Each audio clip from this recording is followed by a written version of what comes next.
I met him when life felt peaceful. He was charming, attentive, and said all the right things. In the beginning, he made me feel special, safe, and seen.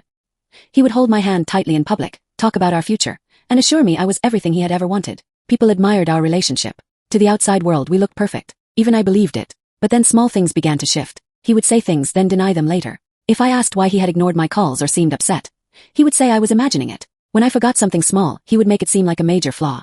I began to question my memory, my reactions, and my sense of reality. He started to say I was too sensitive, too emotional, too reactive. Over time, those words sank in. He began isolating me. He made excuses when I wanted to see friends or family. He said certain people were bad for my mental health. Slowly, I started pulling away from others, convinced he was the only one who truly understood me. Behind my back, he was telling them I was unstable, that I was struggling, that he was trying to help me. People started drifting away. I would notice strange glances, unanswered messages, fading friendships. When I asked what was going on, he would say, "They are just worried about you." Eventually, I started to believe I was the problem. I journaled everything in secret, trying to hold on to my sense of truth. I needed something to remind me I was not losing my mind. One day, something inside me shifted. Began to dig. I checked our shared accounts, his old messages, anything I could access. That was when I found inconsistencies. Conversations he said never happened. Events he said I had imagined. There they were, documented in his own words. I found messages he had written from my account, arguments he staged online, edited emails meant to discredit me.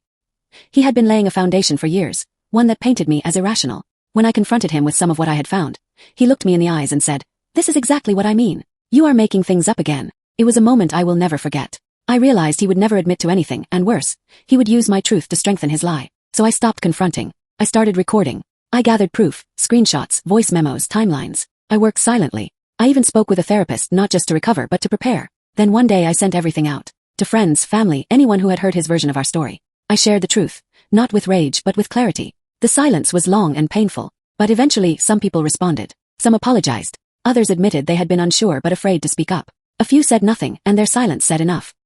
He tried to spin it again, calling the evidence fake, saying I had manipulated it. But it was too late. No one believed him anymore. He faded from my life. I did not chase his downfall, focused on healing. Therapy helped me rebuild what he had tried to break. I reconnected with people who truly cared. I started doing things for myself, reading, writing, going back to school. I found strength in my own voice. I no longer needed to be believed by everyone. I had already proven the truth to myself. I had survived his lies and walked through the fire he set for me. And I had come out stronger not because I had to, but because I chose to. He told everyone I was crazy. But in the end, I showed them the truth. And that was enough.